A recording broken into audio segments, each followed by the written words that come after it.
Mokwongo adwa kono owadwa ma ochung' ne ratiro mar jopiny ni kiwuotho e pinjewa ma Afrika ka tibiro bedo mamor bedo ja Kenya nikech Kenya ka kata waywak no tek to wan ga lot of freedom ma kopimore gi neighbors wa gi jokwa moko gi wan ga lot of freedom.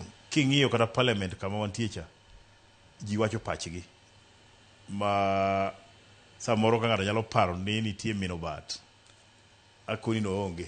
Kenya ka kama ng'ato nyalo wache pache madong ninde ode moge gimotimi. Kidwa ng'e ni ratiro mar wuoyo no onge lim neighbors wa gite ibro bedo mamor bedo ja Kenya.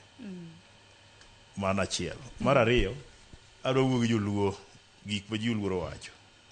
King'e ni jaluo kendo iwinja kama wuoyeni weri gi wach mar maandamano ni.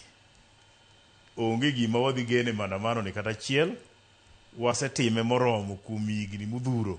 Weye uru jomoko botime kata miel bedo gi gikone.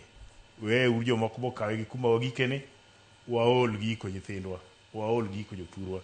Wewa uru wang'ni wambe wabedie ni onge uwi onge lori onge bas moting'o ringre jaluo kagolo Nairobi katero dala. Tado duoko erokamano ne taonde wa madala nikech nyaka gi samo wabedeni kwe manitie oting'o wiwa malo kaka jotelo ma e piny luo kendo wamor.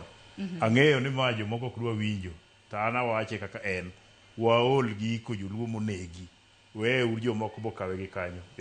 Erokamano ahinya Mheshimiwa Tom Odege, Joyce Aguiyi, erokamano Cornelius, erokamano ahinya gi Recho kintiere kaunti ma Kisumu. Ng'eyo ducho ma kawuono nyaka romgo jong nyalo bedo ni yudo ng'ikruok makoni kod kocha nikech kamna ka ng'ie mbui mago mag oganda